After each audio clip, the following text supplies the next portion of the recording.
Carol Walker with you through till 1 o'clock. We've just got tomorrow's papers in, and joining me this evening to look through them all, we have the former Cabinet Minister, Justine Greening. Hello, Justine. Evening. How are you, Carol? I'm very well, and thank you very much indeed for joining us.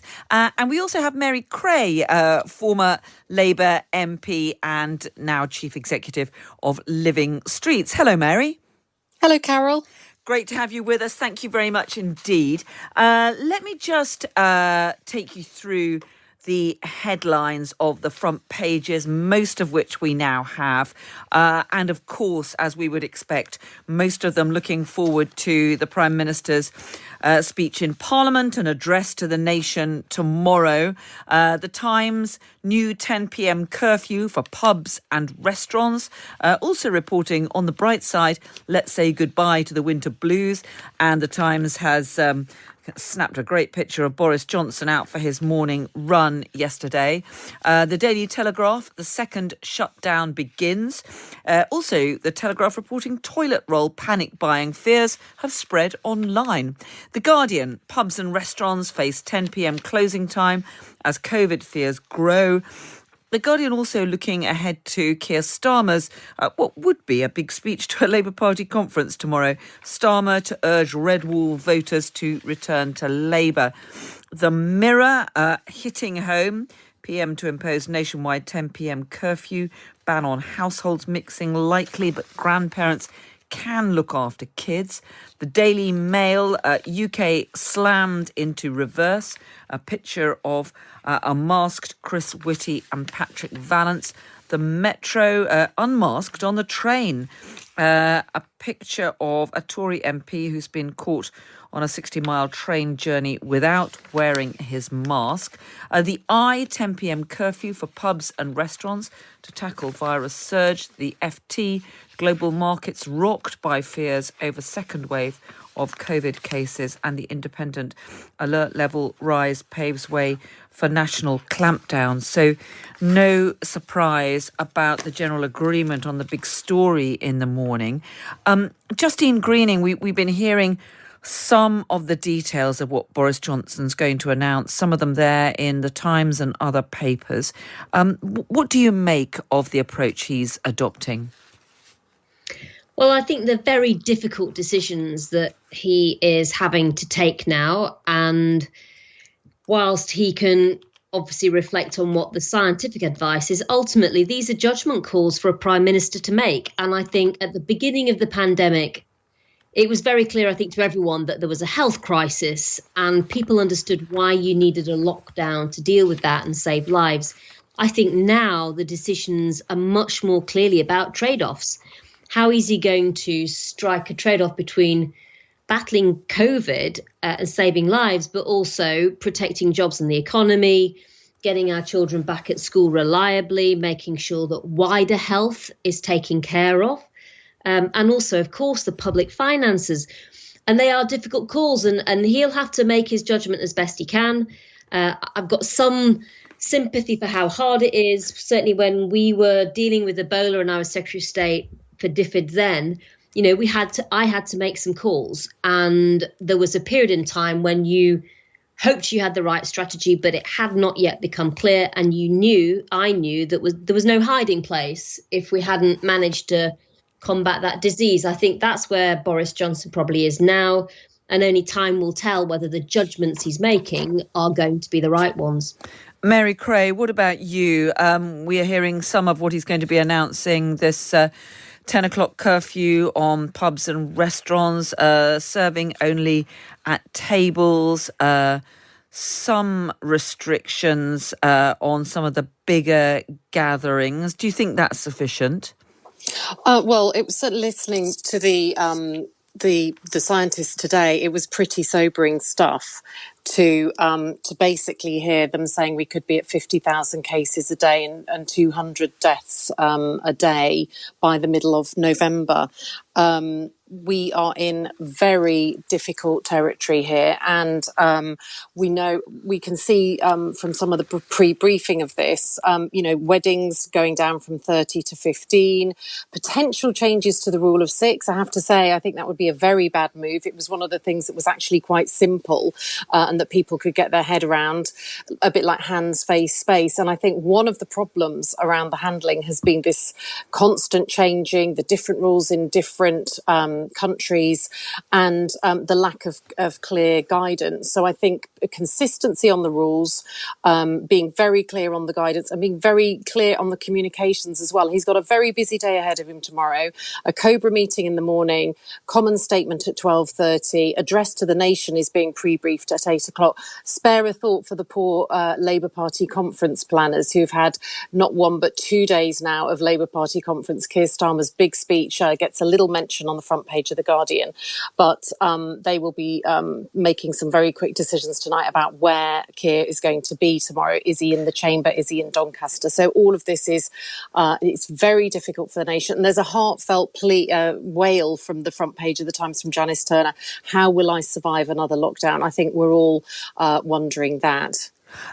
Yes, and we will come back to the Labour story. But Justine Greening, do you accept that we have had an awful lot of different messages? We were told, we've finally got the rule of six, that's simple, but the exemptions on this keep chopping and changing, and now it's not just the rule of six because we've got the curfew as well. As we know, we've had different rules in different parts of the UK. We've had various U-turns. It's hardly been a consistent message, has it?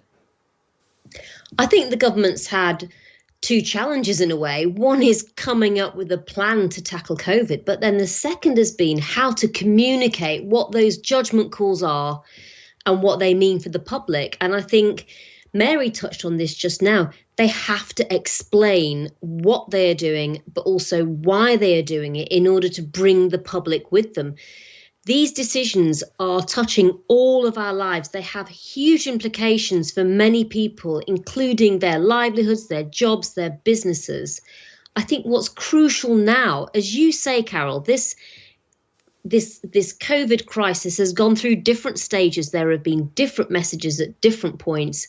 The government has to now explain to people why it's taking the decisions it's taking now, but setting that in the longer context of not only how we get through the next few months, but what its strategy is beyond that. It's talked about levelling up. It now becomes ever more important because of the gaps that COVID's widened in our society.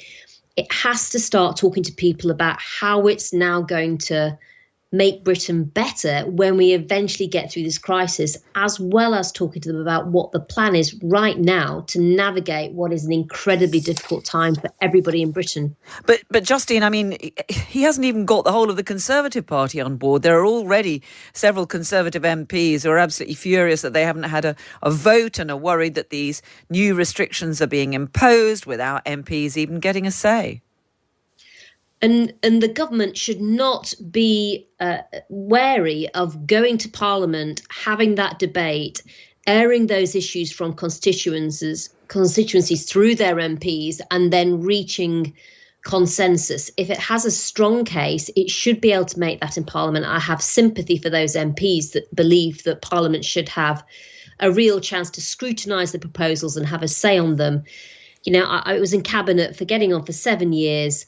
I know that often scrutiny is something that adds a complication. But from my perspective, it was never something I shied away from, because I always felt that in the end, it makes for better decision making. And I think the government should embrace some of the concerns of government MPs rather than shying away from confronting them. Mary, do you think the government has been good enough at explaining what's going on? I mean, an awful lot of people seem to be quite confused about the rules and becoming quite frustrated about it. That's something else we were just touching on a short time ago, that this fatigue with the endless different rules. That's right. we were given bubbles at the beginning, and we weren't quite sure whose bubble we were in and how many bubbles we could have.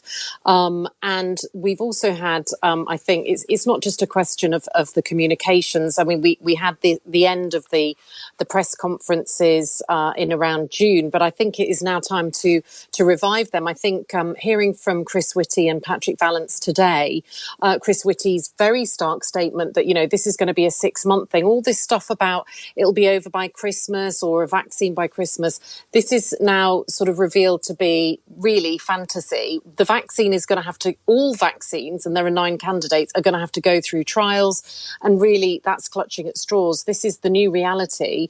COVID has revealed the inequalities in our society, and it has made them worse. And so getting our systems and processes up, getting the test and trace system up, making sure that we are tracking down people who either should be isolating or who have tested positive, and giving them the support that they need. The stories coming out at the weekend of people not quarantining on return from holiday, going on pub crawls. This is just really selfish behaviour at a time of a global pandemic that the government has to make as unacceptable as drink driving or, smoking in front of a child. We've just got to make these things socially unacceptable. Just one more on this. We've got a picture of Boris Johnson out jogging on the front page of the Times. I mean, Justine, we've been hearing reports that he's pretty beleaguered, struggling to keep pace with the clearly very, very difficult crisis that he's facing, and that he's personally finding it all a bit of a struggle. What do you make of that? I'm sure it is a struggle. He's got an economic crisis, a health crisis, an education crisis, and he's promised to not only deliver Brexit by the end of the year and then level up Britain after that. That's the role of Prime Minister. And a new baby. Get on with it as best as he can. But I think this is a difficult time, and I'm not surprised if he's looking a little tired. I think he needs to lay off the jogging. I think he needs to take up power walking instead. I run a walking charity, and I'm very happy to come and give him a power walk. It'll be a lot easier on his knees than jogging round Buckingham Palace Gardens. Mary, do you think he has got a grip on things?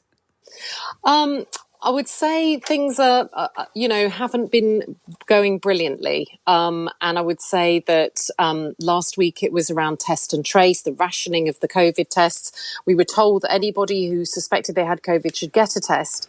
And then when people did that, they've been sent hither and yon across the country to find one. Some of the local walk-in testing centres that were running and working well were then brought in under the government's test and trace program, and they effectively have got people standing around in them not being able to deliver the test because the booking systems aren't connected. So some of these operational details, this is a war, and people are ready to stand and fight it, but we've got to have confidence that the processes, the logistics of fighting it are in place, because this is not going to get better. One of the things of the press conference today from the scientists is the rates double very quickly, but they're very slow to come down. So once the infection rate starts galloping away, it's very hard to put the genie back in the bottle.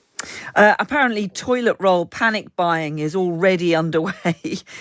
Pictures of empty shells of toilet rolls and flour already circulating. Justine, I mean, are people just getting a bit carried away?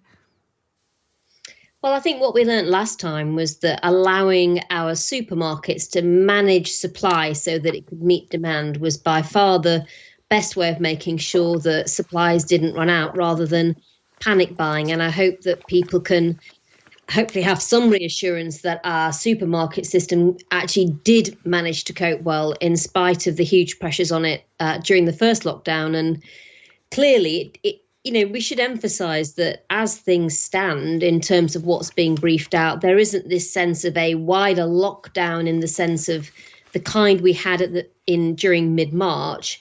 So hopefully people can wait and see what the actual announcement is tomorrow. And I think it's going to be a national effort. Everyone's got to play their role. There's no doubt that government will continue to find it hard to stay ahead of the curve. I think we're still seeing that today, rightly or wrongly. But actually, the public clamp is crucial. The role that we all play in trying to follow the rules that have been set is absolutely crucial if we're really going to get topside of this terrible virus. And if we've all got to follow the rules, story on the front page of the Metro, Mary, of one Tory MP, Danny Kruger, who apparently he forgot to wear his mask while he was on a train and has apologised for it. Does behaviour like that matter? It does. It feeds into the narrative of don't do as I do, do as I say, which was so damaging with the Dominic Cummings trip to Barnard Castle, and which makes people think, well, it's I don't have to follow the rules. I'm different. I'm special. One of the interesting things, though, that I discovered about Danny Kruger is from that article is that he's Prue Leith's son. Who knew? So I'm sure Mum Prue will be having a very severe word with him. I know she's been, I think, isolating in the Bake Off tent, so she'll definitely have something to say to the new MP for Devizes. I'm sure she will. Justine, the FT is talking about global markets rocked by fears over second wave of COVID cases, and it's a reminder, isn't it, that it's not just here in the UK that we're seeing these increases, and of course of the fallout on the economy, not just in the UK but across Europe and in the United States too. Indeed, and I think what it's underlined is if you want a healthy economy, you need healthy people, and that's something that all policymakers should really take on board as part of the COVID impact. And as you say, Carol, we are seeing wider global economic reverberations from the continued impact that COVID has.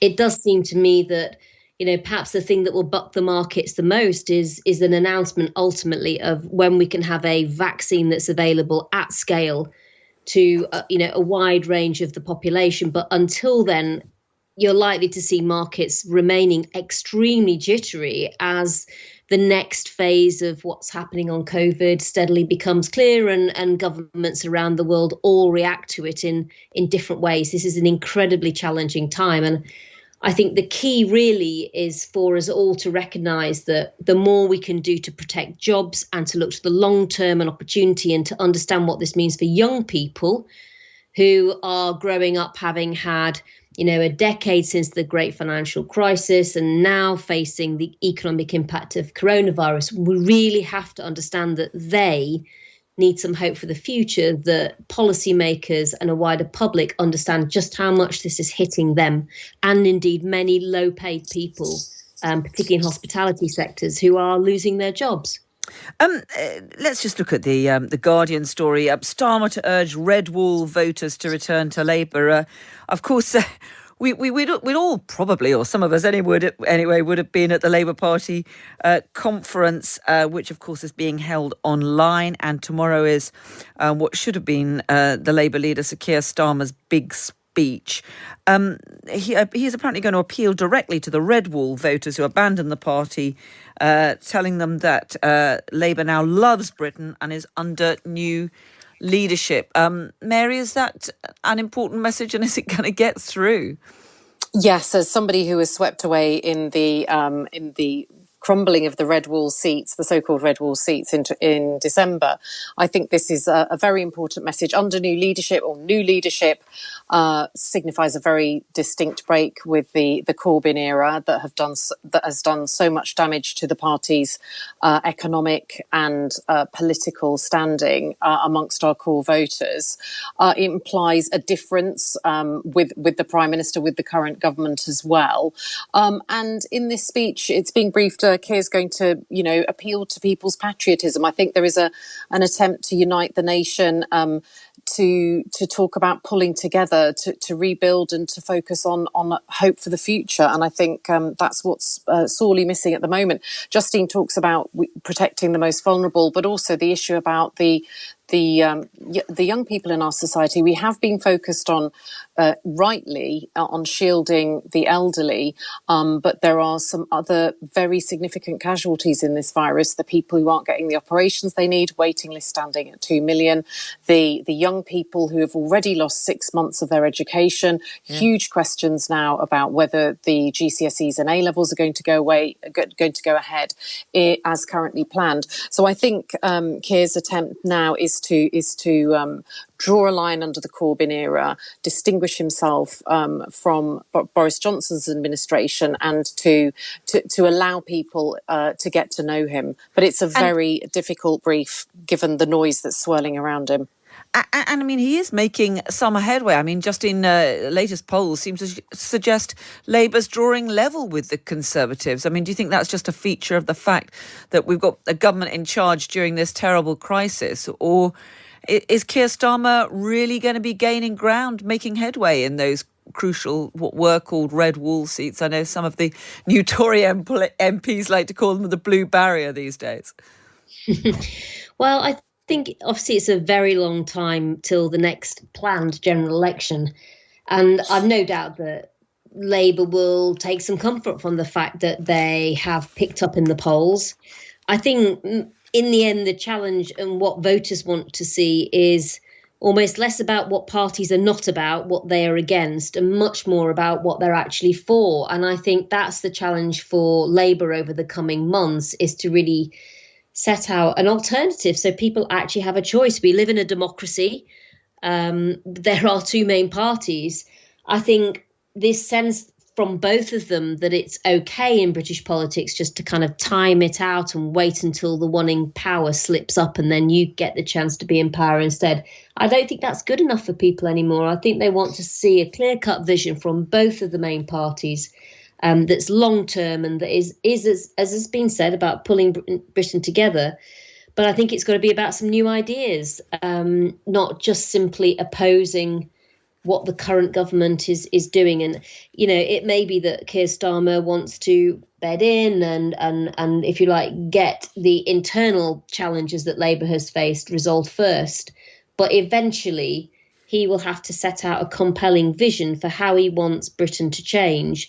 But more than that, as we also now know, he needs to set out how he's going to do it. And in the same way that Boris now needs to set out how he is going to achieve the levelling up agenda. It's absolutely crucial in my view. And Mary, I mean, Keir Starmer was on Times Radio and many other media outlets over the last couple of days. He hasn't really set out any clear, particular policies, differences, vision. I mean, he's been criticising some of what the government has done, but he hasn't come up with very many specific proposals of what a Labour government would do differently. Well, I think what we'll see tomorrow is the beginnings of the framework, if you like, being set out and some flesh put on the bones. It's being briefed that he'll talk about a long-term vision for social care, closing gaps in educational attainment, and talking about being the best country to grow up in and to grow old in. So very clearly targeted, as I said, at the most vulnerable, the youngest and the oldest who have been the worst hit by this virus, talking about putting families first, talking a little bit, as I say, about, you know, his own background, the first in his family to go to university. A country where everyone has, you know, the chance to grow up, to succeed and get on. As yeah, but I say, that's not specifics, is it? That's not specifics, though, is it? I think it's very difficult. I've been in several general elections where we had very specific policy pledges, for example, in the last one on all sorts of issues, and it was fought on one policy, and that was Brexit. I think who knows when the next election will be, and you know what it will be fought on, but the record on COVID is certainly going to be, and the handling of the COVID crisis is going to be front and centre of that election. Certainly. And I'm not sure setting out a detailed plan for government for an election that will take place in 4 years' time is a sensible use of his time right now. OK, just time to squeeze in very briefly one more. The Times front page. On the bright side, let's say goodbye to the winter blues. There are many reasons to despair about the coming winter, but a lack of sunlight isn't one of them. A new study says that apparently the long winter nights don't actually make us more depressed, Justine. I'm not sure whether that's good news or not.